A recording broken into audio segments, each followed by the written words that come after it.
Beleza, gente, tranquilo. E aí, pessoal, então o que eu vou começar agora é o estudo da função do primeiro grau, ou seja, a função afim. Então agora eu vou pegar aquela função, né, o que a gente estudou sobre domínios, imagens, e vou pegar aquilo ali e vou fazer um estudo mais aprofundado, ou seja, a função do primeiro grau, ela tem um formato, ela tem um jeito de se apresentar, né? Assim como a função de segundo grau, a função exponencial, a função logarítmica, todas elas têm um jeito de se apresentar. E é esse jeito de se apresentar que eu quero que vocês vejam, eu quero estudar isso com vocês, beleza? Então vamos lá, deixa eu compartilhar minha tela aqui para vocês perceberem isso aí.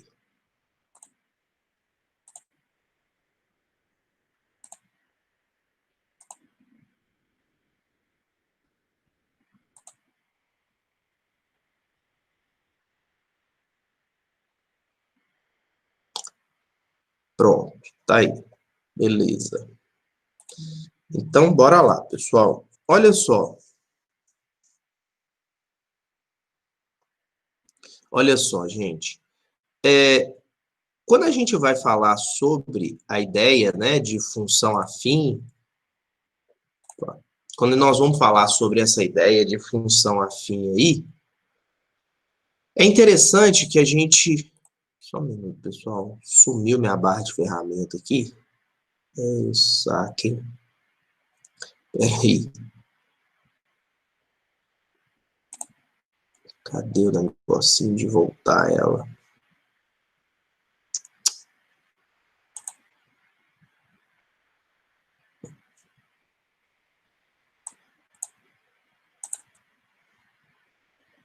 Bom, vamos embora. Vamos lá. E aí, pessoal? Tá difícil. E aí, a forma que a gente tem de representar uma função do primeiro grau é essa daqui, ó, né? AX mais B. Essa é a forma que a gente representa a função. O A é chamado de coeficiente angular. E o B, pessoal, é chamado de coeficiente linear. Então, você tem aqui esse Azinho e esse Bzinho aqui, beleza? Então, coeficiente angular e coeficiente linear. Então, toda vez que alguém vier e falar assim, considere uma função afim, ou, né, considere uma função de primeiro grau. Tanto faz, tá, pessoal? Usar a palavra função afim ou função de primeiro grau tá falando da mesma coisa. Quer dizer que você tem que escrever assim. Essa é a maneira que você vai escrevê-la, tá? Lembra que eu falei com vocês que toda função, ela tem um jeitão, ela tem um jeito dela de se mostrar. A função do primeiro grau é esse, ó, ax mais b.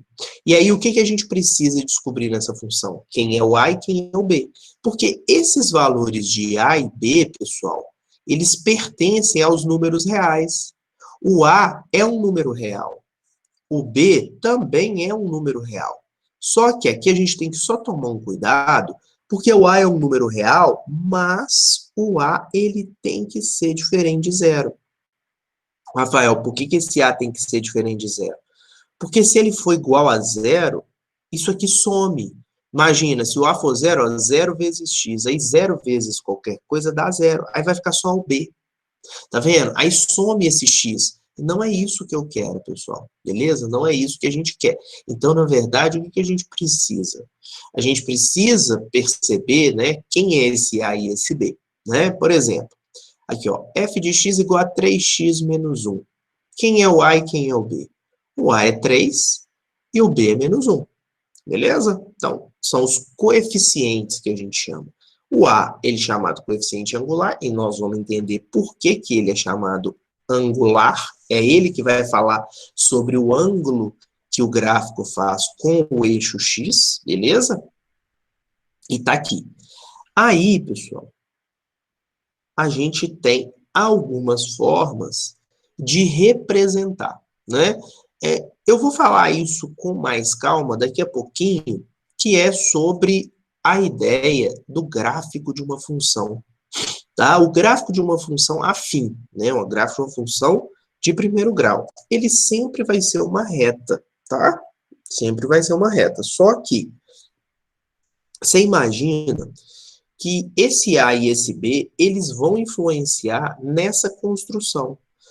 Por exemplo, eu vou conseguir te mostrar quem é o gráfico, como que a reta está inclinada, exatamente de acordo com o valor de A e o valor de B. É eles que vão me falar isso. Então, por exemplo, eu trouxe aqui dois exemplos de função afim, só que um caso particular delas, tá? Por exemplo, se o valor de A for igual a 1 e o valor de B for igual a 0, então a gente vai ter qual função? Essa aqui, ó, f de x igual a x. E aí, pessoal, quando a gente tem uma função do tipo f de x igual a x, ou seja, o A é 1 e o B é 0. O B pode ser 0? Pode. Tranquilo. Esse tipo de função que eu tenho aqui, f de x igual a x, ele vai me dar uma reta desse tipo. Ou seja, é uma reta que passa pela origem, olha lá, ó, ela passa no zero, tá vendo? Ela passa na origem. Como é que eu vou saber quando que a reta passa na origem? Nós vamos conversar sobre isso. Ó. Você vai ver, quando B for zero, essa reta sempre vai passar pela origem. Toda vez que o B é igual a zero, reta passa na origem. Né? Nós vamos conversar sobre isso, deixa eu só escrever essa observação. B igual a zero, reta passa pela origem. Beleza? Isso é uma regrinha, nós vamos ver por que nós vamos entender essa ideia aí. Beleza? Bom, aí quando a função é desse tipo, f de x igual a x, ela tem até um nome.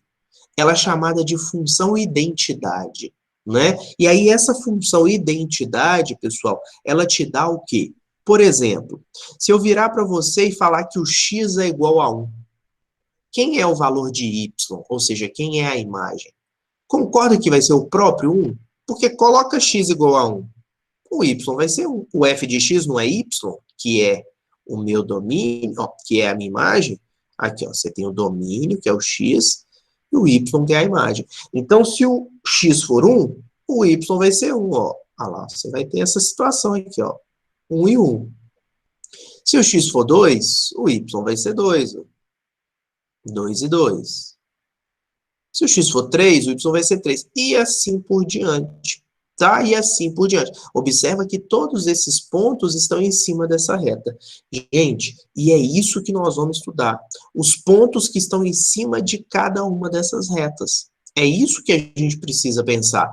Né, lá, por exemplo, quando o x é menos 2, o y também é menos 2. Essa é a característica da função identidade. O valor de x é igual ao valor de y. Então tem um nome. Eu estou falando isso porque às vezes aparece no enunciado, assim, considere uma função identidade.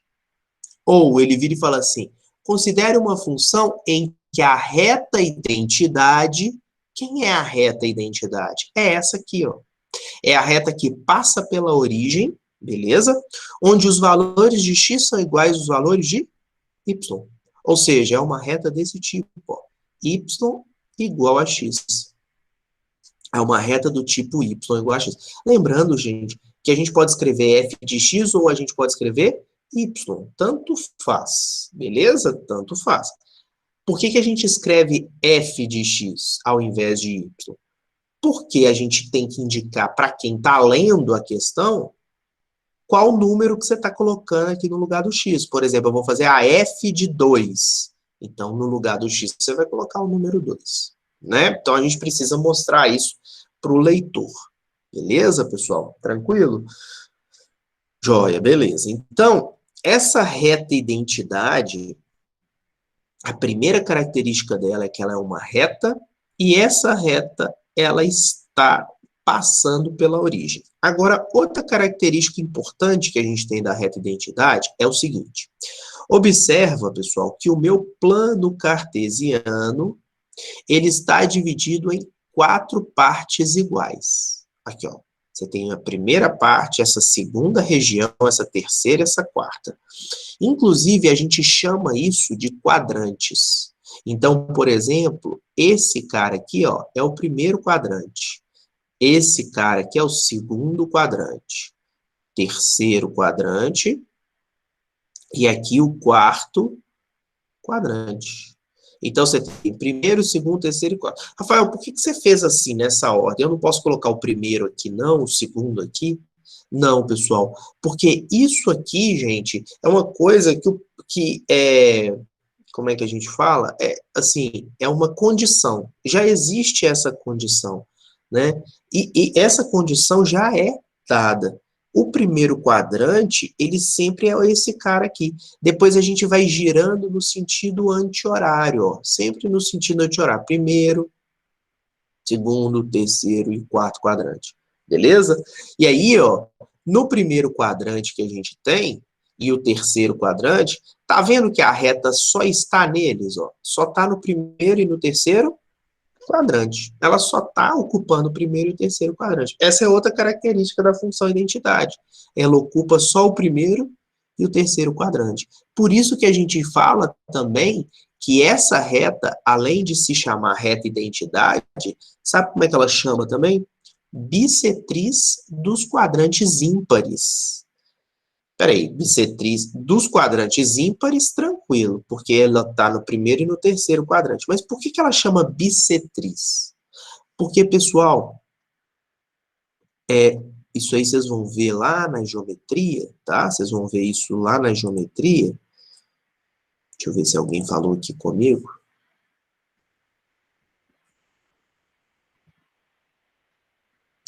Ana, pode sim, não tem problema, mas aí não vai ser a reta identidade, vai ser o nome de outra reta, beleza? Vai ser uma outra reta aí. Não vai ser outra, não vai ser a reta identidade, beleza? Então, na verdade, ela ocupa o primeiro e o terceiro quadrante, ela é chamada de reta identidade e tem que passar pela origem. Bom, aí é que vem outra coisa importante, pessoal.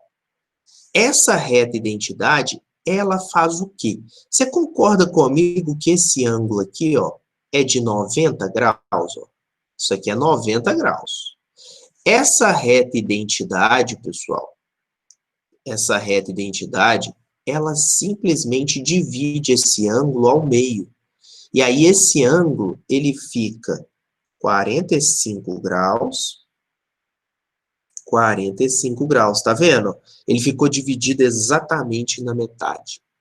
E toda vez que isso acontecer, ó, olha as características. Passa pela origem, ocupa os quadrantes ímpares e divide o ângulo ao meio. Tá vendo? Então, ó, bissetriz. O que é bissetriz? Divide o ângulo no meio. É uma reta que divide o ângulo no meio, beleza? Isso é chamado bissetriz. Passa pela origem e está localizada nos quadrantes ímpares. Está localizada nos quadrantes ímpares. Apenas nos quadrantes ímpares. Beleza? Então, ela tem essas três características. E aí, a gente vai chamá-la de reta identidade ou função identidade. Tá? Ah, mas esse 45 graus tem alguma coisa a ver com o valor de A ou o valor de B? Tem sim. E isso é uma coisa que eu vou mostrar para vocês, que esse ângulo que está aqui, ó, que eu sei que é 45 graus, ele tem tudo a ver com esse valor de A aqui, ó. Tem tudo a ver. O valor de A ser 1, lembra que a gente conversou? Ó, o A sempre é 1 e o B é 0, né? Tem tudo a ver com esse ângulo ser de 45 graus, tá? Tá totalmente ligado, e eu vou te mostrar qual que é a ligação que isso tem, beleza? Mas mais para frente ali. Beleza. E aí, pessoal, a gente tem também a função chamada de função linear. Observa que todas essas que eu estou falando são funções de primeiro grau, tá, gente? Todas elas são função de primeiro grau. Mas eu estou te dando um caso particular dessa função de primeiro grau. Então, por exemplo, olha lá a função f de x igual a x mais b. Quando a gente fala que tem uma função chamada função linear, aí o b vai ser 0. Aí o A não. O A pode ser qualquer valor. de menos zero, né? A gente já sabe disso, eu já falei aqui anteriormente, que o A nunca pode ser zero, né? E aí, ó, a função vai ficar desse jeito, ó, f de x igual a ax. O A pode ser qualquer coisa, pessoal. E aí, observa que quando a gente não tem B, o B é zero, lembra que eu falei isso com vocês? Toda vez que o B for zero, aqui ó, tá escrito aqui, ó, a reta passa pela origem, né? Ela tá passando pela origem. Só que tá vendo que ela tá passando de uma forma diferente, né? Ela tá passando ali de uma forma diferente, ela tá, pode passar assim, o ângulo dela aqui não é 45 graus, então eu não posso falar que essa reta é identidade. Agora aqui ela está passando nos quadrantes pares, no segundo e no quarto quadrante. O ângulo aqui também não é 45 graus. Ah, mas por que você sabe que o ângulo aqui, ó, esse ângulo aqui também não é 45 graus? Como é que você sabe disso? Eu sei, pessoal, porque esse valor de A não é 1. É só quando o A é 1 que esse ângulo aqui é de 45 graus. E aí, igual eu falei, vou te mostrar por que eu sei que quando o A é 1, esse ângulo aqui entre a reta e o eixo X mede 45 graus. Nós vamos chegar lá, beleza? E aí, pessoal, olha só. Aqui, por exemplo, o meu valor de A é quanto? Meu valor de A é 3 meios, né? Ó, o A ali, ó, é 3 sobre 2. E o valor de A aqui? O valor de A aqui é menos 2. Aí tem... Observa que a reta aqui está decrescente. A reta no gráfico de cada direita está crescente. Então, o valor de A, ele influencia se a reta é crescente ou decrescente? Sim. Inclusive, isso é uma outra coisa que eu vou mostrar para vocês com mais detalhes, que quando a gente tem um valor de A positivo, a reta é crescente. Né? E eu vou mostrar isso para vocês com mais detalhes ali, por quê? Agora, quando o valor de A é negativo, a reta é decrescente, tá? Beleza? Tranquilo, pessoal? E essa aqui é uma reta decrescente, isso aqui é uma reta crescente. Elas estão passando pela origem, porque o B é zero. Ah, mas sempre tem que passar pela origem? Não, não. Nem sempre tem que passar pela origem, não. Tá? Inclusive, quando o B não for zero, ela não vai passar pela origem. Ela vai passar em outro ponto que não é a origem. Beleza? Então, isso são casos particulares dessa função afim que eu estou mostrando aí para vocês, né? Alguns casos particulares, beleza? Então, vamos lá. Dúvidas, pessoal? Tranquilo? Dá uma olhadinha aí, me fala aí se vocês têm dúvida. Se até aí tá tranquilo, tá entendendo direitinho.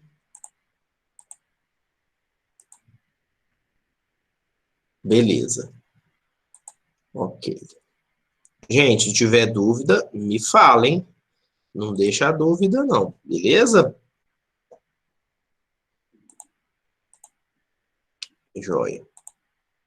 Bom, e aí, pessoal, antes de estudar, né, essa ideia do gráfico, eu quero estudar aqui com vocês a ideia de montar a função. Eu acho que essa é a primeira coisa, né, que a gente precisa fazer, é estudar essa função, né, é entender ela, né, na hora que a gente vai montar, tá? Então, essa é a primeira coisa que eu gosto muito de fazer, é montar a função. Então, eu coloquei aqui 3 exemplos, nós vamos fazer juntos eles, tá? Para você ver como que a gente faz. Porque é lógico que vão vir vários exercícios onde você vai precisar fazer isso. Montar a sua função, certinho? Bom, então olha lá, ó, ele vira e fala assim, ó, letra A, escreva uma função do primeiro grau, ó, então ele já está te indicando que a função é do primeiro grau. Se é uma função do primeiro grau, como é que eu escrevo ela? AX mais B. Eu escrevo ela nesse formato. Tal que a f de 1 é igual a 4 e a f de menos 2 é igual a 10. Gente, observa que ele me dá 2 pontos. Aqui, ó, isso aqui é um ponto, isso aqui é outro ponto. Né? Isso aqui são pontos lá da sua reta. Certo, pessoal? Inclusive, né, com certeza, num gráfico, você teria isso aqui, ó. Você teria isso aqui, ó. O x é igual a 1 e o y é igual a 4. É isso que ele está me falando, ó. X igual a 1 e y igual a 4. E aqui, x igual a menos 2. Ih, vai ficar longe ali. E o y igual a 10, lá em cima, né? E aí vai dar uma reta assim, né? Ó, vai dar uma reta assim, ó. Com certeza, essa reta vai passar por 2 pontos. Gente, você concorda comigo que para você desenhar uma reta, quantos pontos são necessários? Só 2. Eu não preciso mais do que 2 pontos para desenhar uma reta.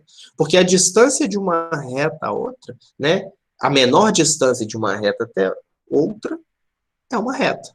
Beleza? Então, na verdade, eu só preciso de 2 pontos para montar a minha função. Né? Então, assim, montando mais ou menos aqui, fora de escala, tá? Minha função, com certeza ela vai ser uma coisa desse tipo. Vai ser decrescente. Ela vai ser decrescente. Né? Então, eu sei que até que o A vai ser negativo aí. Ah, mas e o B? Olha lá, pessoal, ela não vai passar na origem. Eu sei que o B não vai ser 0. Né? Mas vamos lá, vamos encontrar então. Agora, como que você encontra essa função dado 2 pontos para vocês? Bom, esse cara aqui é o seu x, esse cara aqui é o seu y, né? A imagem. Então, eu vou jogar na função. Vamos lá, vou pegar esse primeiro ponto, o ponto 1 e 4. O ponto 1 e 4. Vou pegar 1, vou jogar no lugar do x, então vai ficar a vezes 1 mais b é igual a y. Y é esse f aqui, tá, pessoal? Então, é igual a 4. Ah lá, vou escrever aqui a mais b igual a 4. Ó, eu tenho a primeira equação. A mais b igual a 4. Agora, eu vou jogar esse segundo ponto lá na função. O x é menos 2 e o y é 10. Vou jogar esse segundo ponto. Então, vai ficar a que multiplica menos 2 mais b igual a 10. Então, isso aqui vai ficar menos 2a mais b igual a 10. Tá aí, ó. Menos 2a mais b igual a 10. Tá vendo, pessoal? Eu tenho 2 equações e 2 incógnitas. O que a gente pode fazer aí? Se você tem 2 equações e 2 incógnitas, você pode transformar isso aqui num sisteminha. Um sisteminha de equações, ó. Onde a gente vai fazer isso aqui, ó lá, ó. A mais b igual a 4, menos 2a mais b igual a 10. Ah lá, você tem um sistema. E aí, gente, você pode resolver esse sistema do jeito que você achar melhor. Eu gosto de resolver através do método da soma. Como é que eu faço esse método da soma? Por exemplo, eu pego alguma dessas duas funções e multiplico elas, pessoal, por menos 1. Por exemplo, eu vou multiplicar essa aqui de cima por menos 1. E aí vai ficar menos a menos b igual a menos 4. Ah, pode multiplicar ela toda assim por menos 1? Tranquilo, você pode fazer o que você quiser com a sua equação. Desde tudo que você faça de um lado, você tem que fazer do outro, porque senão você muda ela, né? Não é essa a nossa intenção. Então, eu multipliquei ela toda por menos 1, ó. Mudei o sinal de todo mundo. Tranquilo. Aí, agora eu somo essas duas, ó. Menos 2a menos a, menos 3a. Mais b menos b, zero. Eu fiz isso exatamente para sumir com b, ó. 10 menos 4 dá 6. E aí, ó, o menos 3 aqui, ó, vai passar para lá, vai ficar 6 dividido por menos 3. O valor de A é quanto? O valor de A é menos 2. Eu já sabia que o A ia dar negativo, olha lá. A igual a menos 2. E para encontrar o valor de B, como é que a gente faz, pessoal? Aí você pode substituir ou nessa ou nessa. Tanto faz. Eu vou substituir aqui em cima, que eu acho que é mais fácil, né? Eu acho que é mais fácil ali substituir na de cima, beleza? Então, eu vou colocar ali, ó, no lugar desse A, eu vou colocar o menos 2, ó. Menos 2 mais B igual a 4. Logo, B é igual a 4 mais 2, B igual a 6. Pronto. Tá aí, ó. Achei a minha função. A minha função é essa, ó. O A vale menos 2 e o B vale 6. Tá aí a minha função, ó. Menos 2x mais 6. Beleza? Então, a partir de 2 pontos, eu construo uma função. Então, essa é uma primeira maneira que a gente tem. Beleza? Tranquilo, pessoal? Bom, eu vou fazer essa letra C aqui primeiro, e aí eu vou deixar vocês fazerem a B, tá? Vou deixar vocês fazerem a B, mas deixa eu fazer a C aqui primeiro. Essa eu quero fazer com vocês. E aí eu vou dar um tempinho para vocês fazerem a letra B. Olha lá, a letra C.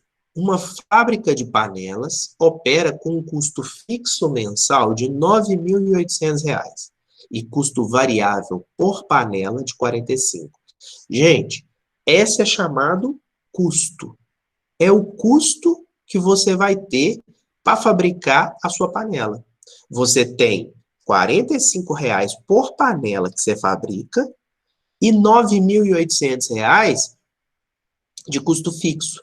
A gente fez muita questão desse tipo, de montar. Inclusive, a gente sabe fazer a montagem dessa função que eu acabei de ler aqui para vocês. Eu vou chamar ela de função custo. Então, eu vou chamar ela de C de X. Gente, não precisa ficar chamando de F de X toda hora, não. Pode chamar de C, de R, do que você quiser. Né? Eu vou chamar ela de C por causa que é a função custo. Beleza?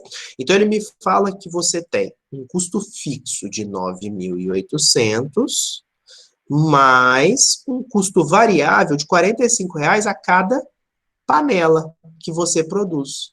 Então, eu vou chamar de 45 vezes X. Então, esse X aqui, pessoal, é quem? O número de panelas que você está lá produzindo. Beleza? Então, por exemplo, se eu produzir 20 panelas, 45 vezes 20 mais 9.800. Esse é o custo de produção de 20 panelas. Tá? É o que ele me fala nessa primeira frase. Cada panela tem um custo de R$ 45 mais um custo fixo de 9.800. Beleza. Cada panela é vendida por R$ 65. Pessoal, o que significa essa outra função que eu acabei de ler? É a função que nós vamos chamar de função receita, ou função arrecadação, ou função arrecadação, receita ou faturamento, tá? Essas três palavras, elas aparecem muito nos enunciados. Arrecadação, receita ou faturamento. O que significa essas palavras, pessoal? Por exemplo, ele falou que a panela é R$ 65 cada uma que eu vendo, né? Então, por exemplo, se eu vender 10 panelas, é 65 vezes 10, que é R$ 650. Esses 650 é a minha arrecadação, é a minha receita, ou o meu faturamento ali, beleza? Toma cuidado, gente, que a função receita, ela é tudo aquilo que se arrecada, tá? Ela é tudo aquilo que você arrecada. Ah, mas eu quero encontrar a função lucro. Aí você tem que lembrar que a função lucro, ela nada mais é do que a receita menos o custo. Ou seja, tudo aquilo que você arrecadou menos aquilo que você gastou, né? Então é assim que a gente vê quem que é o lucro. A gente pega tudo aquilo que arrecada menos aquilo que a gente gasta, beleza? Então eu vou chamar a função receita de função R. R de receita mesmo, tá joia? E aí, ó, ele vira e fala, ela foi vendida a R$ 65. Cada panela. Olha lá, cada panela é vendida por 65. Então, a função receita é essa daqui, ó. 65 vezes X. Uai, não tem B, não? Cadê o B? O B é zero, pessoal. Porque, na verdade, aqui não tem um valor fixo inicial. O custo tinha, né? Ele me contou, ó, um custo fixo de 9.800, beleza? Então, aí a sua função receita e a sua função custo. Tranquilo. Aí ele vira e fala, seja X a quantidade que deve ser produzida e vendida mensalmente. Aí olha a informação, para que o lucro mensal seja igual a 20% da receita. Qual que é a soma dos algarismos de X? Né? Ele quer saber quantas panelas vão ser produzidas e vendidas. Ok, pessoal? Então, ele pergunta o lucro mensal seja igual a 20% da receita. Bom, mas antes de mais nada, eu tenho que encontrar quem é o lucro.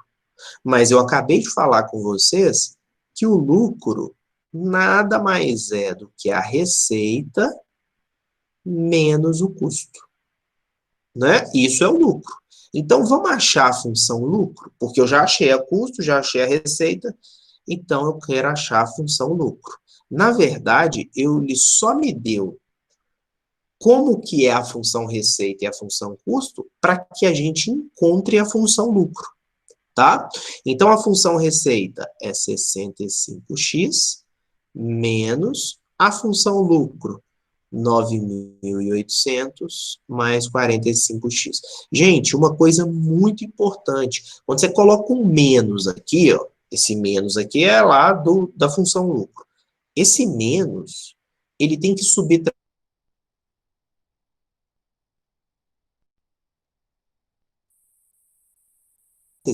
porque o menos, ele tem que subtrair todo mundo que está lá dentro, tá? Então, fica atento com isso, porque se você não colocar esse parênteses, você só vai subtrair o 9.800. E você vai esquecer que tem que trocar o sinal desse cara aqui também.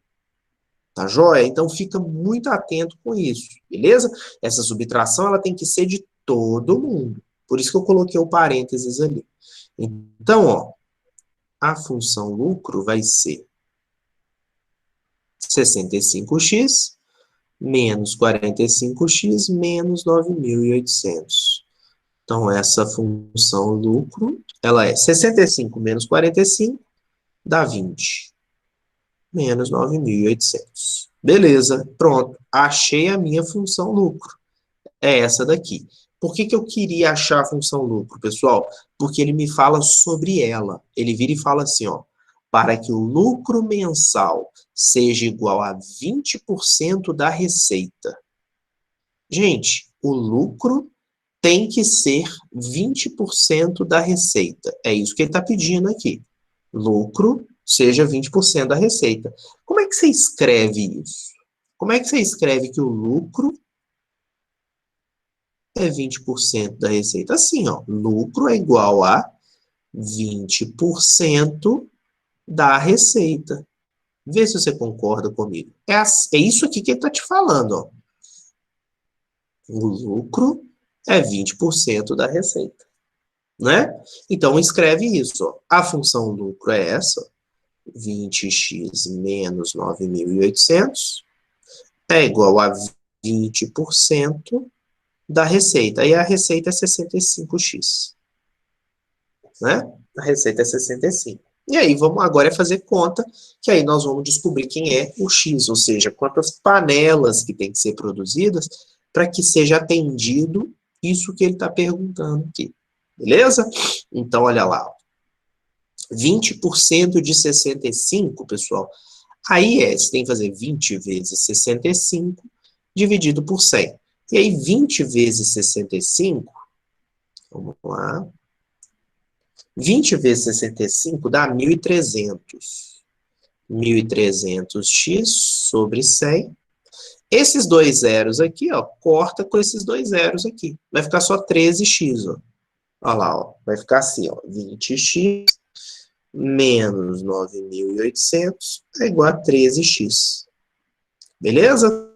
O 13x passa para a esquerda e o menos 9.800 passa para lá. Então, vai ficar 20x menos 13x é igual a 9.800. 7x é igual a 9.800. X é 9.800 dividido por 7. E aí, pessoal, 9.800 dividido por 7, isso dá 1.400. Tá aí, ó. Tá aí a resposta. A resposta é essa, ó. Eu preciso produzir e vender 1.400 panelas para que o meu lucro seja 20% da minha receita. Tranquilo, pessoal? Beleza? Aí o que ele pede aqui é assim, né? Qual a soma dos algarismos de x? Aí você só vai somar, né? Os algarismos, 1 mais 4 mais 0 mais 0. Então, a soma dos algarismos ali é 5. né? Que a resposta que ele queria era que você somasse os algarismos de x. Né? Então, 1 mais 4 mais 0 mais 0. Entenderam, pessoal? Tá clara essa ideia? Né? Então, o que, que eu fiz? Eu montei três funções. Eu montei a função custo, eu montei a função receita e eu montei a função lucro. Né? Por isso, a importância que a gente treinou tanto lá em função, a gente fez um treino muito grande na introdução à função, exatamente de fazer isso aqui, de montar ela. Né? Então, o enunciado te fala alguma coisa, você vai lá e monta aquela função. Beleza? Então, por isso a gente fez esses treinos, porque agora nós vamos usar muito isso, muito mesmo. Toda hora ele vai te dar enunciados onde você vai precisar exatamente montar essa função. Beleza? Tranquilo? Tranquilo. E aí, pessoal, eu quero que vocês tentem aí, para mim, fazer, né, a letra B de bola. Quero que vocês tentem fazer a letra B. Deixa eu pegar ela aqui. Vou colocar ela ali do outro lado, pessoal, porque não vai caber, né? Não vai caber. Deixa eu colocar ela aqui, para a gente poder fazê-la. Mas eu quero dar um tempinho para que vocês pensem nela aí para mim. Pensa aí, por favor, pessoal.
Vamos lá, Arthur, vamos ver.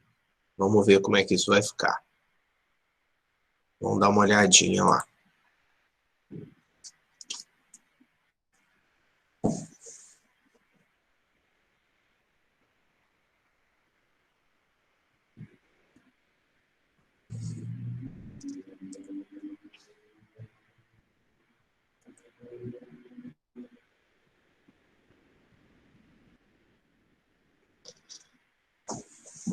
Olha só, pessoal, observa que ele vira e fala assim, ó, o proprietário de uma fábrica de chinelos verificou que quando se produzia 600 pares de chinelos por mês, o custo total da empresa era de 14 mil.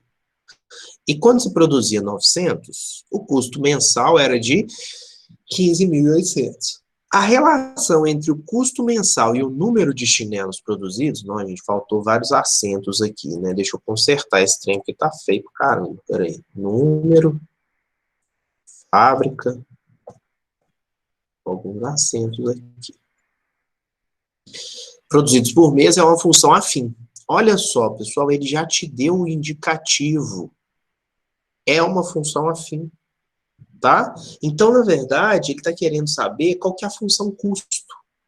Mas, gente, olha só. Quer ver, ó? Deixa eu colocar aqui. Olha só. Você tem 600 pares de chinelos a 14 mil reais. Esse X aqui, ó, vai ser o número de pares de chinelos. De pares de chinelos. Então, se é uma função afim, a gente já sabe que ela vai ser escrita dessa maneira, ó. AX mais B. Ele te deu indicativo, tá? Então, é assim que a gente vai escrever. Oi, pode falar.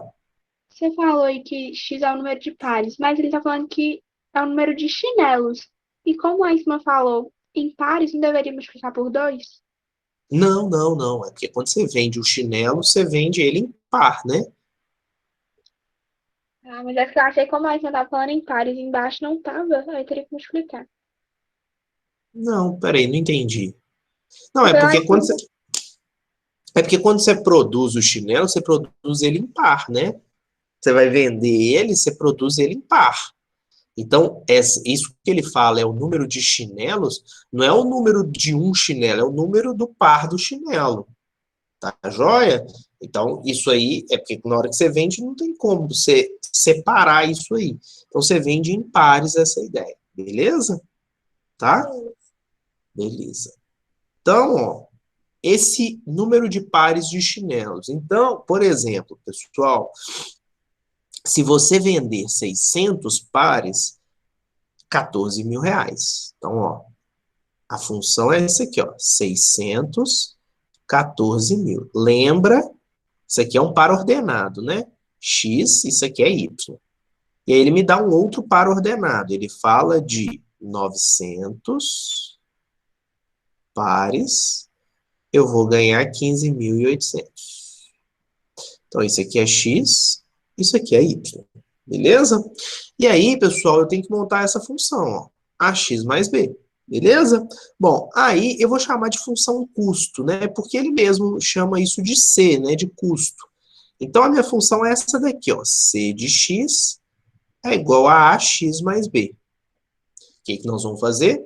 Nós vamos substituir esses pares ordenados. Então, eu vou colocar esse par ordenado nessa função, vai me dar uma equação. Quer ver? Ó? No lugar de x, eu vou colocar 600, e no lugar de c, que é o custo, que é o y, né? Eu vou colocar 14 mil. Então, vai ficar a, que multiplica 600, mais b é igual a 14 mil. 600A mais B igual a 14 mil. Beleza, ó. Tem ali uma equação. Já tenho uma equação. Agora vamos atrás da outra equação, que é essa aqui, ó. Então, vou substituir, vou fazer até de uma cor diferente ali. Ó, ela vai ser A vezes 900 mais B igual a 15.800. Então, a gente tem que 900A mais B é igual a 15.800. Ó, tenho outra equação. O que nós vamos fazer, pessoal? Duas equações e duas incógnitas. Então, isso vai virar um sisteminha de equações, beleza? Então, vai virar um sistema. E aí, pessoal, você pode, por exemplo, eu vou escrever esse aqui, ó, 900A mais B igual a 15.800. E esse daqui, gente, esse daqui em preto, a gente pode, por exemplo, multiplicar ele todo por menos 1. A gente pode multiplicar tudo isso aqui por menos 1. Por quê? Porque aí na hora que a gente multiplicar isso tudo aqui por menos 1, isso vai ficar assim, ó, menos 600A menos B igual a menos 14.000. Certo? Beleza? Então, eu multipliquei tudo isso aqui por menos 1. E aí, ó, por que que eu fiz isso? Porque agora, ó, eu vou somar essas duas equações, ó. 900 menos 600 dá 300A. Esse B com esse B vai embora. 15.800 menos 14.000, pessoal, isso vai dar 1.800. Então, esse A vai dar 1.800 dividido por 300. Olha lá, ó. Esses zeros aqui vão embora, né? 18 dividido por 3, A igual a 6. Beleza, encontrei o valor de A. Agora eu preciso encontrar o valor de B. E aí, tanto faz, pessoal. Você pode substituir nessa equação ou nessa equação, tá? Eu vou substituir nessa de cá, ó. Essa aqui, ó. Então, vai ficar 600 vezes o valor de A mais B igual a 14.000. 600 vezes 6 dá 3.600, mais B igual a 14.000. B é 14.000 menos 3.600. Né? Aí 14.000 menos 3.000, isso vai dar 11.000. 11.000 menos 600 dá 10.400. Beleza.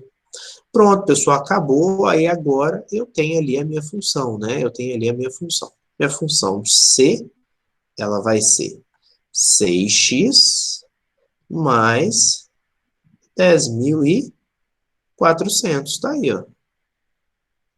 10.400. O que significa isso, pessoal? Vamos ler essa função direitinho? Aqui, ó. Isso aqui, o exercício poderia virar para você e falar assim: considere uma fábrica de chinelos onde o custo fixo é 10.400 e cada par de chinelo custa R$6. O custo. Eu poderia falar isso aqui. O custo fixo é 10.400 e cada par custa para ser feito R$6. É a mesma coisa, tá? Eu poderia, por exemplo, falar desse jeito que seria essa a função que você montaria. Tranquilo, pessoal? Beleza? Então, Rafa, esse treino... Oi, pode falar. tem que escrever C de X ou só C? C de X. Viu? Porque é uma função onde esse X, ele te indica quem é o cara que você vai colocar aqui e substituir nesse lugar aqui. É igual f de x. F de x igual a x mais b. Eu não posso escrever só f. Eu tenho que escrever f de x. Tá? Esse C aqui é o mesmo F, só que em vez de F eu escrevi C.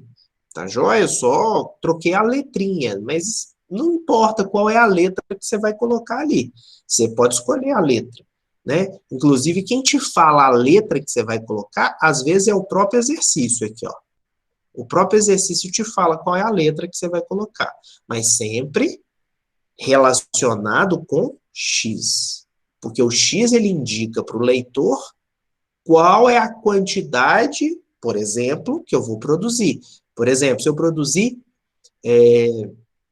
20 pares de chinelos, eu quero produzir 20 pares. Então, você vai fazer C de 20 é igual a 6 vezes 20 mais 10.400. Por isso é importante você ter o C de X, porque você sabe quem que é o valor que você está substituindo no lugar do X. Se o X é 20, então C de 20. E aí coloca o 20 no lugar do X. Beleza? Tranquilo? Então, sempre a função sempre tem que vir acompanhada com essa variável aqui do lado. Aí, Júlia, tipo assim, a gente está acostumado com a nossa variável cx, né? Outra coisa que pode aparecer também, ele pode virar para você e falar que essa variável aqui, vamos supor, é M de Maria. M. Beleza, tranquilo, não vai mudar em nada, né?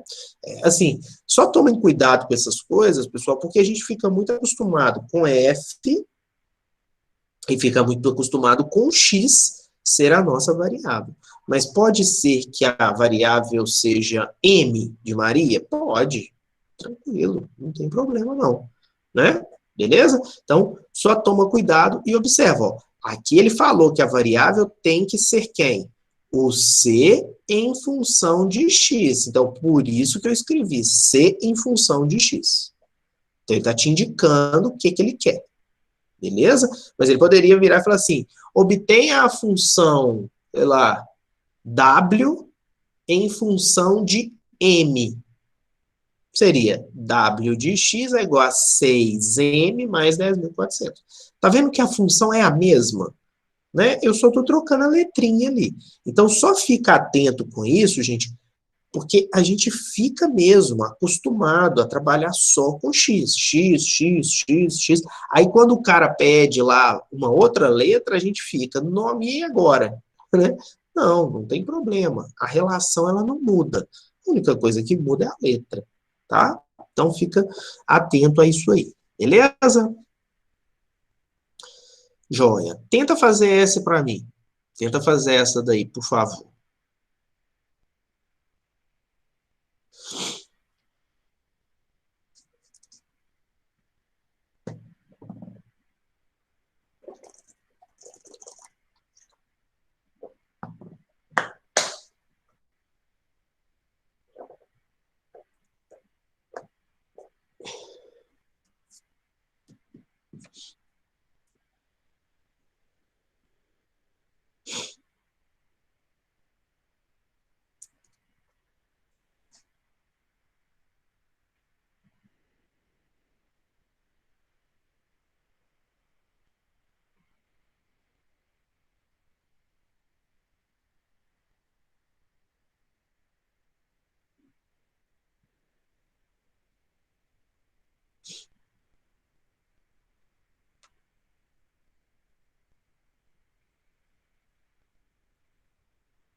Acho que é isso mesmo, Cláudio.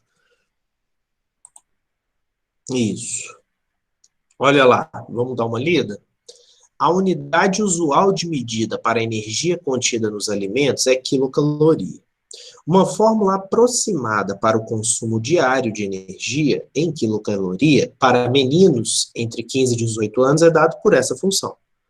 F de H é igual a 17 vezes H, onde H indica a altura em centímetros. E para meninas nessa mesma faixa de idades, essa função, 15,3 vezes H. Paulo, usando a fórmula para meninos, calculou seu consumo diário de energia e obteve 2.975 kcal.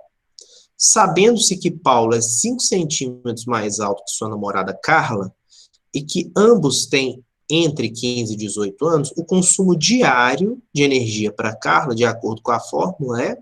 Bom, então, pessoal, ele me fala que o consumo de energia para o Carlos, né? Não, Carla. Paulo, para o Paulo, ele fala que o consumo de energia para o Paulo, 2.975 kcal. Beleza? Essa é a energia que o Paulo consome. Mas observa que a função do Paulo é essa daqui, ó. F de H é igual a 17H. Gente, é muito importante que a gente interprete quem é o F, quem é o H, né? É importante interpretar isso aí. Por quê? para você saber aonde que você vai jogar esse número aqui, ó.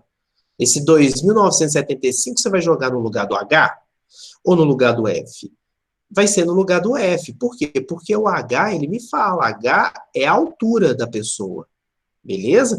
Então, esse 2.975 tem que entrar no lugar do F, que é a quantidade de quilocaloria que a pessoa lá, do alimento lá, né? Que ela tem que consumir por dia, né? Beleza? E aí, então, ó, o Paulo, eu vou calcular a altura do Paulo. 2.975, então eu vou jogar no lugar desse F aqui, ó, é igual a 17 vezes H. Então, com isso, pessoal, eu vou encontrar a altura que o Paulo tem, ó, que é 2.975 dividido por 17, né? E aí, 2.975 por 17, vamos fazer essa continha aqui, ó, no canto. Olha lá, ó, 29 por 17. Isso aqui dá 1, né? Então, menos 17. Isso aqui dá 12, baixa 127 por 17. Aí 127 por 17, isso dá 6. Deixa eu ver se 6 dá, pessoal. 17 vezes 6, 7. Acho que vai dar por 7. 17 vezes 7 vai dar 49, 4, 7 mais 4, 11. Isso. 17 vai ser por 7. Que aí vai dar 119, não é isso? Ó? 119. E aí, 127 menos 119 dá 8, né? Baixo 5. E aí, 17 vezes 5 dá 85, resto 0. Beleza. Então, quer dizer que o Paulo, qual que é a altura do Paulo? Vou chamar até de HP. A altura do Paulo é 175 centímetros, porque ele me fala que a altura foi dada em centímetro. Beleza, então essa é a altura do Paulo, 175. Agora, ele me conta que a Carla é 5 centímetros menor do que o Paulo. Então, qual que é a altura da Carla, pessoal? 5 centímetros menor, 170 centímetros. Beleza? Então, essa é a altura da Carla. E agora, com a altura da Carla, eu consigo descobrir quantas quilocalorias que ela vai consumir ali. Só jogar no lugar do H, só que o H da fórmula da Carla, né? Então, a fórmula da Carla é essa aqui, ó, G de H igual a 15,3 vezes essa altura dela. Então, vai ficar AG de 170 igual a 15,3 vezes 170. E aí vai dar exatamente isso mesmo, pessoal. Vai dar 2.601 aí. Tá joia? Aproximadamente ali, ó. Letra B de bola. Então, essa é a quantidade que a Carla ali tem que ter, né? Essa energia aí. Beleza? Tranquilo? Então, é simplesmente fazer substituições. Eu vou pegar ali, substituir nessa função, substituir na outra, né? Simplesmente relacionar aí. Né? Então, tudo isso aí que a gente fez são funções afins, né? Funções do primeiro grau. Beleza? Beleza. Bom, e aí, pessoal, uma coisa importante, né, que a gente vai ver aqui agora é a ideia do gráfico. Né? Então, eu quero conversar com vocês aí um pouquinho sobre esse gráfico, porque várias questões que a gente tem, pessoal, elas abordam esse tipo de coisa, né? Elas abordam essa ideia de gráfico, montar gráficos, né? Então, assim, essas coisas, elas estão totalmente atreladas, né? Você monta a função e aí você vai lá e monta o gráfico, né? Para enxergar o que está acontecendo. E aí vamos só lembrar que todo gráfico de uma função afim é uma reta, né? Todo gráfico vai ser uma reta, né? Até escrevi essas coisas aqui, ó. Representado por uma reta, beleza? Então, está escrito isso ali. E aí, pessoal, lembrando, né, que nossa função afim, ela é escrita dessa maneira, AX mais B. Lembrando também que esse valor de A é o chamado coeficiente angular, e esse valor de B é chamado coeficiente linear. E aí agora é isso que eu quero mostrar para vocês. Eu quero mostrar como que esse valor de A e como que esse valor de B, você enxerga ele lá na sua função. Como é que você enxerga, como é que você vê ele lá na função, lá naquela reta que vai passar lá no gráfico. Então é isso que a gente quer, que eu quero conversar um pouquinho com vocês, tá joia? Bom, esse valor de A, pessoal, eu já até tinha falado isso anteriormente, que quando esse A é positivo, então a gente vai falar que a função é crescente. Se esse valor de A for negativo, a gente vai falar que a função é decrescente, beleza? Bom, essa é uma maneira que a gente tem, ó, de encontrar o valor de A. Uma das maneiras que a gente tem. Observa que a gente descobriu os valores de A usando exatamente o que, pessoal? Usando probleminhas, usando função. Né? Aí eu vou lá, substituo, acho uma equação, substituo outro valor, acho outra equação, faço um sisteminha de equações, acho o valor de A e acho o valor de B. Então, até aqui, foi isso que eu mostrei para vocês. Mas existe outra maneira de descobrir o valor de A. E, inclusive, essa maneira de descobrir o valor de A, ela me dá uma interpretação. Através dela, eu tenho uma interpretação de como que a gente vai fazer isso, tá? Então, ó, deixa eu pegar aqui, que eu acho que vai ficar mais fácil da gente visualizar. Peraí, deixa eu trazer isso aqui para cima. Ele fala assim, ó, A é igual a y2 menos y1 dividido por x2 menos x1. Lembra, pessoal, que eu falei com vocês? Lembra que eu falei com vocês que para a gente descobrir uma função, eu preciso de 2 pontos? 2 pontos basta. Se tiver 3, beleza, mas 2 já bastava, né? Por quê? Porque os pontos, eles vêm em coordenadas, né? Ele vem assim, ó, x1, y1, por exemplo, e o outro ponto? Vou chamar aqui de x2 e y2, tá? São 2 pontos diferentes. E aí, pessoal, quando a gente tem esses 2 pontos, igual aqui, por exemplo, quer ver? Ó, deixa eu pegar aqui só para vocês enxergarem o que é esse x1, x2 aí que eu escrevi, né? Quando a gente tem, por exemplo, quer ver? Olha só, isso aqui, ó. Vamos voltar aqui só para vocês enxergarem. Que ponto é esse no plano cartesiano? É o ponto 1 e 4. Esse aqui é o ponto menos 2 e 10, tá vendo? Esse aqui é o seu x1, y1, x2, y2, tá? Então, quando você tem 2 pontos, você pode encontrar o valor de A. Como? Né? Aí ele está te mostrando isso aqui, ó. É isso aqui que eu estou te mostrando, ó. Que é uma maneira de você encontrar esse valor de A é através da variação de y dividido pela variação de x. Como assim variação?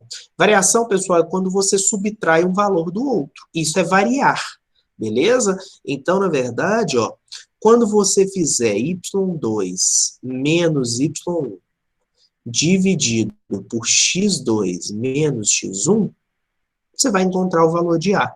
Quer ver? Vamos tirar essa prova aqui, lá naquele exercício que a gente fez já hoje. Vamos tirar essa prova aqui, ó. Você pode chamar esse cara aqui de x1, y1, x2, y2. Olha só. Vamos tirar essa prova aqui, ó. O A gente já encontrou ele, ó, menos 2. Quer ver que você vai encontrar esse menos 2 sem precisar fazer isso tudo aqui, ó? Eu vou encontrar esse menos 2 sem precisar fazer isso tudo. Eu vou fazer variação de y dividido pela variação de x. Quer ver, ó? O A, variação de y, 10 menos 4. Ó, 10 menos 4. Dividido menos 2 menos 1. Olha lá, pessoal, 6 dividido por menos 3. Quanto que dá? Menos 2 aqui, ó. Tá vendo? Eu encontrei o valor de A sem precisar usar isso aqui tudo. Basta eu ter 2 pontos, beleza? Ah lá, tive 2 pontos, fiz y2 menos y1, x2 menos x1. Encontrei o valor de A, sem precisar usar isso tudo aqui. Ou seja, eu fui bem mais rápido ali, né? A gente foi muito rápido ali. Agora, eu quero que você enxergue isso, pessoal, olhando para um gráfico. Aqui, ó. Deixa eu apresentar um gráfico, né? Onde eu tenho aqui eu tenho 2 pontos, olha ali, ó, 2 pontos, ó. 4 e 5, 7 e 7. Inclusive, eles estão aqui, ó. O x é igual a 4 e o y é igual a 5. O x é igual a 7 e o y é igual a 7. Beleza. Ele quer saber quem é essa função. Gente, o que a gente faz? Delta y sobre delta x. O que é delta, Rafael? Quando você escreve assim, ó, delta y, e vocês vão ver muito isso, tá? Delta y sobre delta x. É o nosso famoso y2 menos y1, x2 menos x1. Tá joia? Então, esse símbolo aqui do delta, né, esse triângulozinho, ele significa variação. Então, eu estou te falando que a variação de y dividido pela variação de x. Então, é isso que eu vou fazer. Eu vou fazer 7 menos 5 e vou fazer 7 menos 4. E vou fazer 7 menos 4. Olha lá, ó, 7 menos 5 dividido por 7 menos 4. Ó. Eu já escrevi aqui, ó. Dá 2/3. Ah, então esse é o valor de A? Sim, ó. Né? Lembrando que a sua função é essa, ó. AX mais B. Olha lá, o Azinho é exatamente esse cara que está aqui, ó, 2/3 que você acabou de encontrar. Mas assim, mais do que isso, eu quero que você enxergue isso num gráfico, porque enxergar isso no gráfico, pessoal, tem interpretações muito boas aqui. Tem interpretações, várias interpretações que nós vamos fazer aqui, tá? Então, na verdade, vê se você concorda comigo. O que você fez foi isso aqui, ó. Você fez aqui, ó, o delta y, e você fez aqui, ó, o delta x. Foi isso que você fez, isso aqui, ó. Delta y, 7 menos 5, dividido por delta x, 7 menos 4. Olha aqui, ó. Delta y, delta x. Foi ou não foi? Beleza? Você tinha 2 pontos, o ponto P e o ponto Q. E aí você fez essas variações. Gente, vocês concordam que você montou aqui, ó, um triângulo retângulo? Né? Inclusive, você montou aqui um triângulo retângulo. Isso aqui a gente chama de cateto do triângulo. Isso aqui é outro cateto. E esse PQ aqui, ó, é a hipotenusa do triângulo. Inclusive, dá pra gente encontrar quem é essa hipotenusa? Dá, não dá? Dá pra gente encontrar essa hipotenusa aqui, ó, a distância de P até Q. E isso aí, pessoal, vocês vão ver isso mais tarde, né? A importância que tem de você descobrir a distância desse ponto P até Q. Tá vendo que através de um teorema de Pitágoras eu descubro ela. Quadrado da hipotenusa é igual a soma dos quadrados catetos. Não é isso? Beleza? Beleza. Mas assim, eu não vou usar essa distância aqui agora, não. Não é o meu intuito, né? A gente conversar sobre essa distância aqui, não. Isso aí eu vou deixar para uma outra matéria que vocês vão ver lá no 3º ano, que chama geometria analítica, tá? Chama geometria analítica, mas essa vai ser a primeira coisa que você vai aprender na geometria analítica. É calcular a distância entre 2 pontos. E olha como é que é simples calcular a distância entre 2 pontos, pessoal. Basta fazer o delta y e o delta x. Inclusive, lá na geometria analítica, quando você chegar no 3º ano, a pessoa que for dar geometria analítica para você vai te mostrar isso. Delta y, delta x, fazer esse ao quadrado, mais esse ao quadrado, é igual a esse ao quadrado. E você vai descobrir a distância de 2 pontos. É a primeira coisa que a gente aprende lá. Beleza? Tá, mas qual que é o meu intuito aqui? Né? Mais do que isso aí, só descobrir essa distância, eu quero que você perceba uma coisa. Formei aqui um triângulo retângulo, observa que o ângulo formado entre a reta e esse segmento em azul aqui, ó, que é paralelo ao eixo X, eu chamei esse ângulo de alfa. Mas observa que aqui também é alfa. Então, peraí, esse ângulo, tá? Esse ângulo aqui, ó, alfa, que eu chamei ele de alfa, ele é igual a esse ângulo aqui, ó, que eu chamei aqui de alfa. E, gente, não tenham dúvida disso. Suponha que eu tenho um outro ponto aqui, sei lá, um valor de x, aqui, né, vamos colocar assim, um valor de y, não sei que ponto que é esse. Sei lá, vamos chamar de ponto M. Não tenham dúvida que eu conseguiria montar um outro triângulo aqui, onde esse ângulo aqui também seria alfa. Alfa, alfa, alfa. Uai, gente, peraí. Esse ângulo não muda, não? Não. Ele nunca vai mudar. Por que que ele nunca vai mudar? Porque a inclinação da reta não está mudando. Ela é uma reta. Então, na verdade, isso não muda, pessoal. Essa inclinação, ela é a mesma. E por que que eu estou falando isso? Porque se a inclinação é a mesma, o valor de A, ele nunca vai mudar. Ele é fixo. Né? Porque o A, ele vai medir exatamente isso. Ele vai medir o tanto que a sua reta inclina. Ele vai medir se a reta inclina muito ou se a reta inclina pouco. O A mede a variação.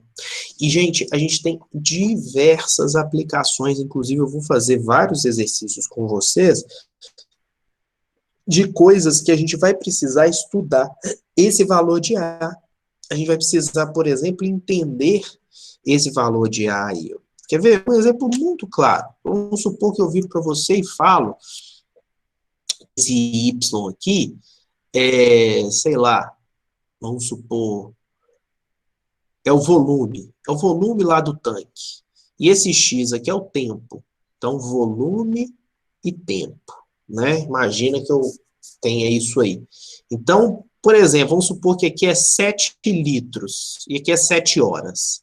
Aqui é 5 litros, aqui é 4 horas. Então, eu posso falar que a cada 4 horas eu encho 5 litros, a cada 7 horas eu encho 7 litros, né?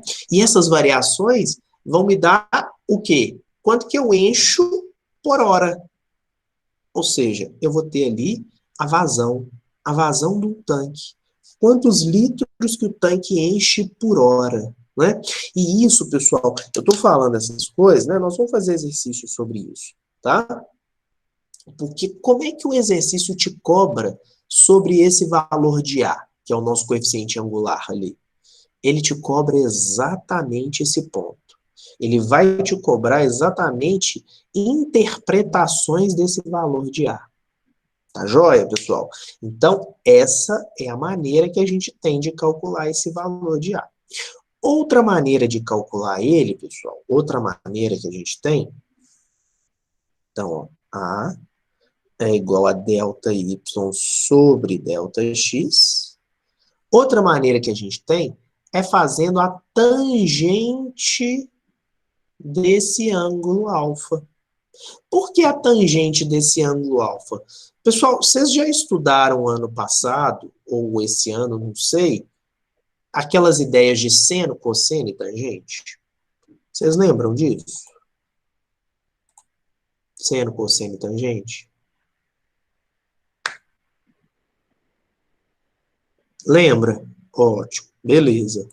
Lembra? Peraí, Júlia, você me pediu o slide 7.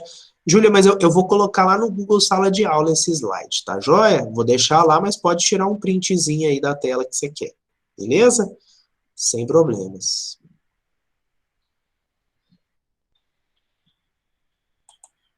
Beleza.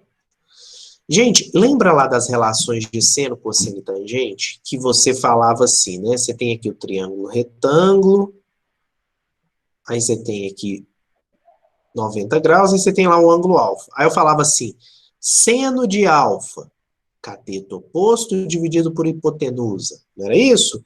Por exemplo, se a hipotenusa for A, aqui for B, aqui for C.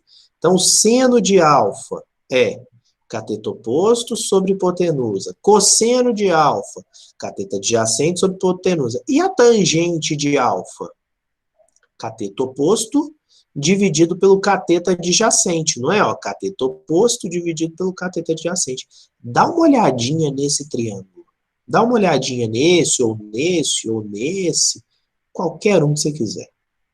Pega esse pequenininho que tem valores, né? Que a gente já colocou valores nele. Olha aqui. Você concorda que esse 2 aqui, ó, que veio do 7 menos 5, variação de y, é o cateto oposto ao ângulo alfa? Você concorda que esse cateto aqui, 3, ele é o cateto adjacente ao ângulo alfa? O que é fazer cateto oposto sobre cateto adjacente? Que é o que eu fiz aqui, ó. 2 sobre 3. Eu fiz cateto oposto dividido pelo cateto adjacente. Isso é a tangente do ângulo. Então, peraí. Então, se eu fizer a tangente do ângulo, eu descubro quem que é esse valor de A. Sim. Mas só que tem um problema, né, pessoal? A gente não conhece todas as tangentes. E na hora da prova, não vem lá uma tabelinha para você te mostrando. A tangente é assim que a gente vai... A tangente, por exemplo, vamos supor que esse ângulo aqui é 35 graus. Não vem falando, ó, a tangente de 35 é tanto. Né? Não vem mostrando isso para vocês. Mas existem alguns ângulos notáveis, que esses a gente tem que conhecer, que é o ângulo lá de 30, 45 e 60. Esses três é importante a gente saber de cor eles. Tem até uma tabelinha com a musiquinha do Papai Noel, lembra disso? A tangente de 30 graus é raiz de 3 sobre 3, a tangente de 45 graus é 1, e a tangente de 60 graus, pessoal, é só raiz de 3. Uai, peraí, Rafael, então, agora está explicado. Por que que quando esse ângulo é 45, o valor de A é 1? Por quê, pessoal? Porque a tangente de 45 vale 1. Por isso, e aí agora eu vou voltar, por isso que eu afirmei para vocês que nesse caso, quando o ângulo forma 45, o valor de A tem que ser quanto? Tem que ser 1. Porque eu sei que a tangente de 45 graus vale 1. Então, toda vez que o seu A for 1, você descobrir isso, tá? Vamos supor que você descobriu isso através lá do delta y sobre delta x. Você fez lá delta y sobre delta x e você descobriu que esse valor de A é igual a 1. Então, pessoal, significa que a tangente é 45 graus. Significa que o ângulo entre a reta e esse eixo x é 45. Por isso que eu posso com certeza afirmar que esse ângulo aqui é 45. Lembra que eu falei isso com vocês? Eu falei, esse ângulo aqui eu tenho certeza que é 45, porque o A é igual a 1. Beleza? Então, agora, por exemplo, e se o A for 2, Rafael? Aí, pessoal, infelizmente, eu não sei de cor, né? A tangente que faz o valor da 2. E nem vocês precisam saber isso. Saber esses três, eu acho que é importante, né? 30, 45 e 60. É importante a gente enxergar eles aí, né? Inclusive, gente, né? Vamos lembrar aqui um pouquinho, quando vocês têm lá o círculo trigonométrico, você tem lá isso aqui, né? Aí você tinha aqui, ó, o seno, e você tem aqui o cosseno.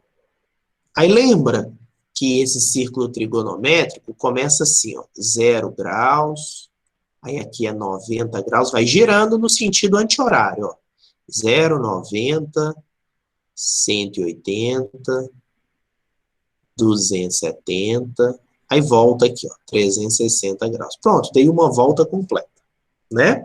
E esse raio dessa circunferência, esse raio aqui, ó, ele mede 1, ó. Daqui até aqui é 1, daqui até aqui é 1, daqui até aqui é 1, e daqui até aqui é 1.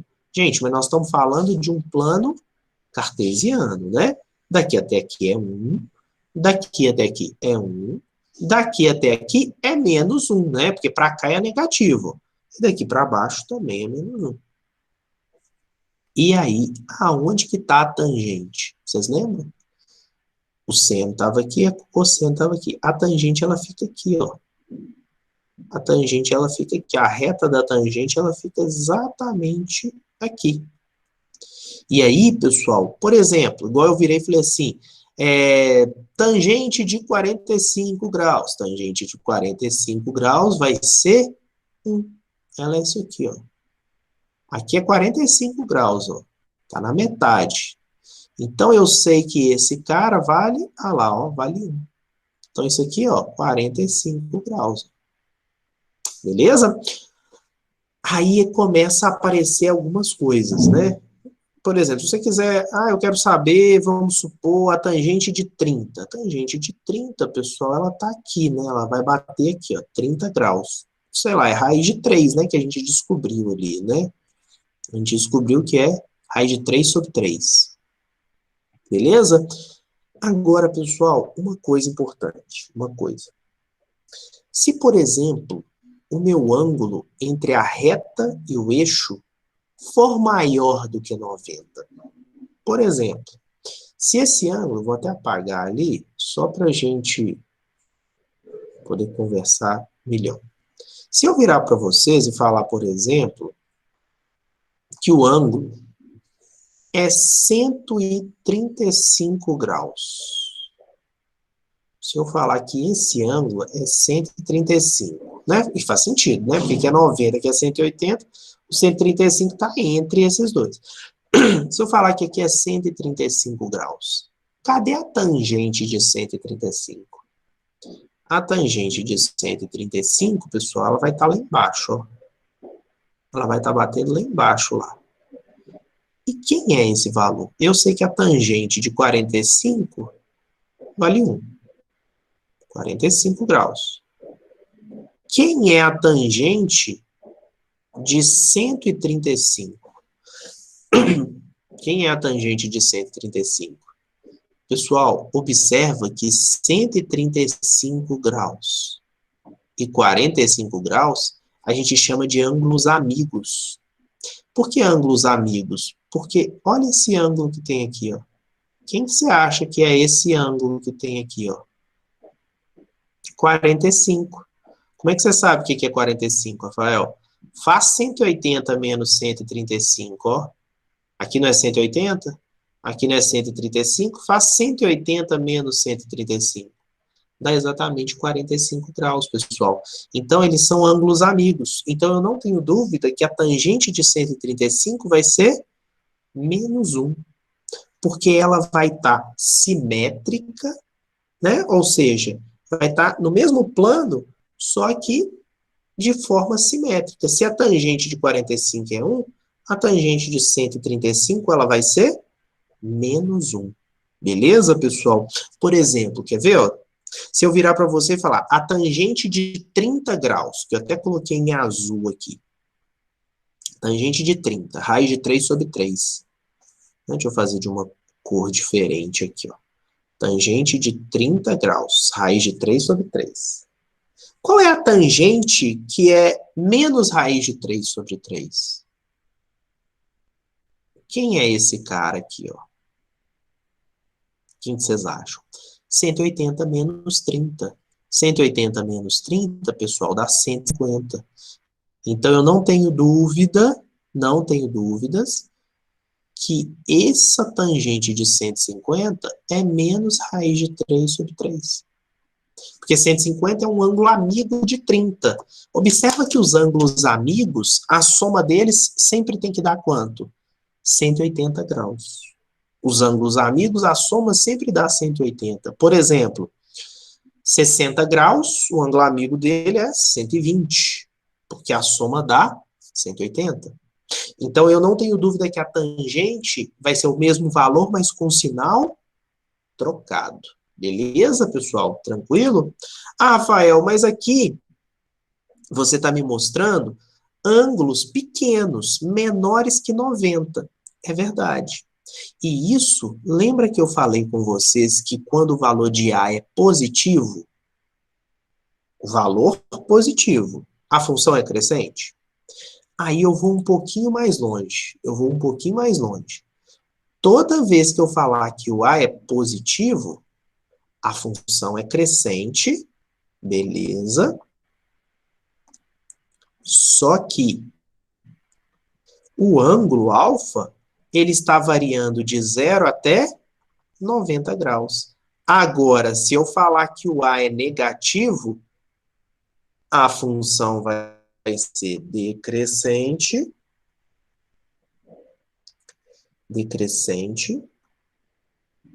opa, nossa senhora, peraí, pessoal, escrevi direitinho ali, função decrescente,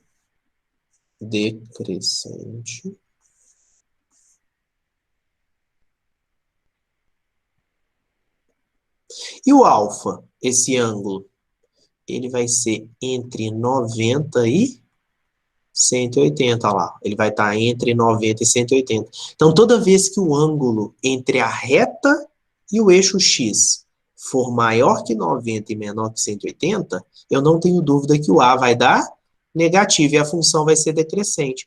Tá, beleza, Rafael, você me mostrou isso aqui num gráfico crescente. Um gráfico decrescente, pessoal, daqui a pouco eu volto lá. Aqui, ó. Olha aqui. Olha o gráfico decrescente aqui, ó. Olha o ângulo. 135, por exemplo. Eu sei que a tangente de 135 é igual a menos a tangente de 45, que é menos 1.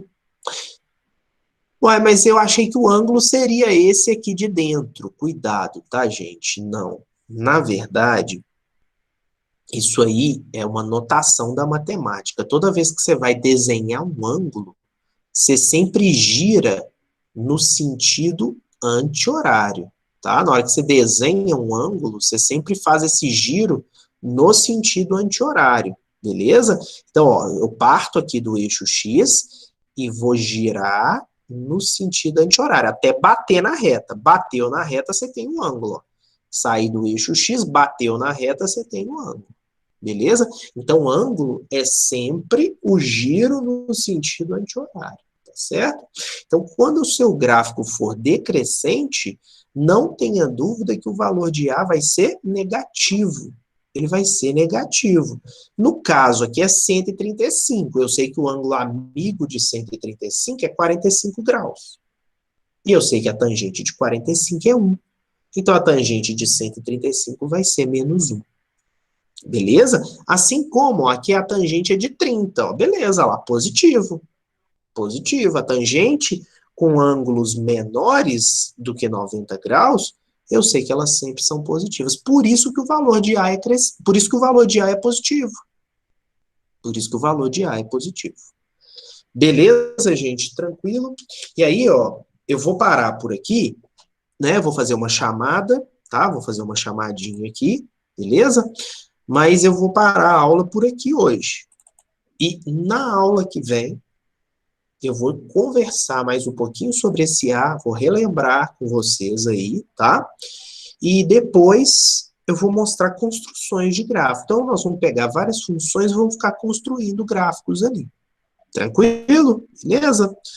Gente, o mesmo esqueminha de sempre. Vou falar o nome.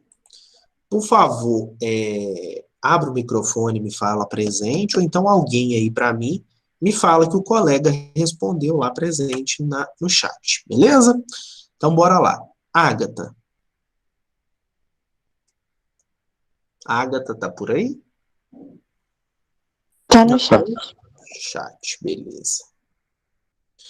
Alexandre Fonseca. No chat. Uhum. Alice. Presente. Beleza, Alice. Ana Júlia Silva. No chat. Ana Luísa Taide. Presente. Ana Luísa Mendes.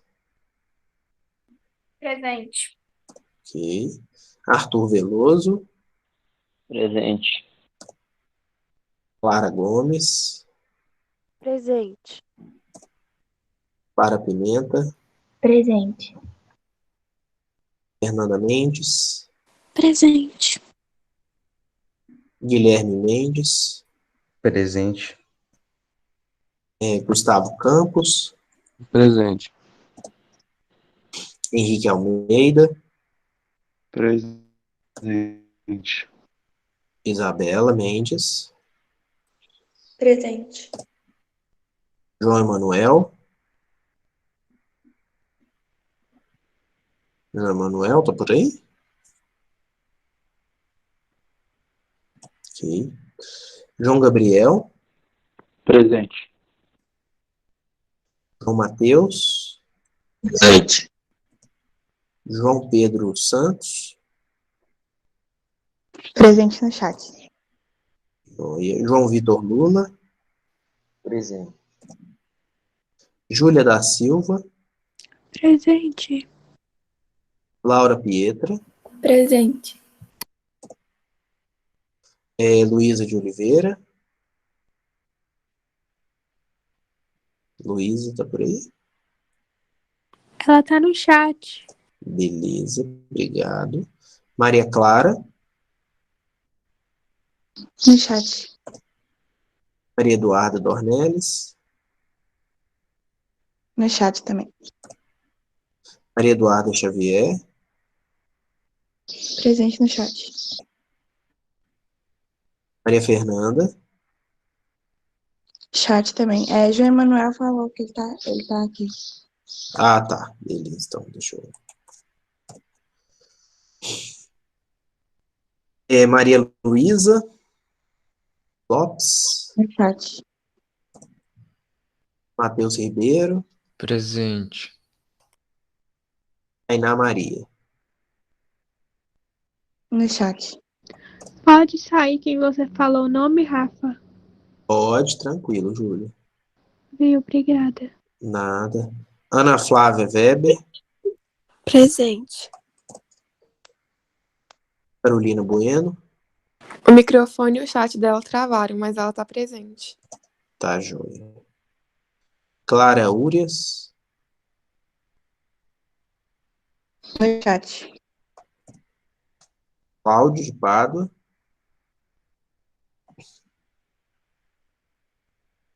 Cláudio tá por aí? Presente. Beleza. No chat. Daniel Simões, Presente. Gabriela Moraes, Presente. Giovana Mendes, Presente. Ana Maria, Presente. olha, Hanna Vanderbach, No chat. olha, Júlia Rocha, Presente.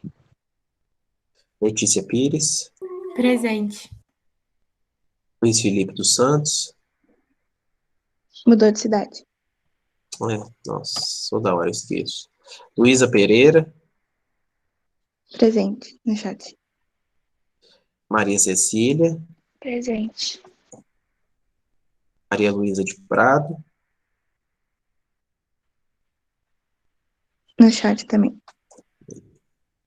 Maria Luísa Nobre, No chat. Mariana Lopes, Presente. Marina Lopes, Presente. Matheus Augusto, Presente. Matheus Donato, Matheus Donato tá por aí?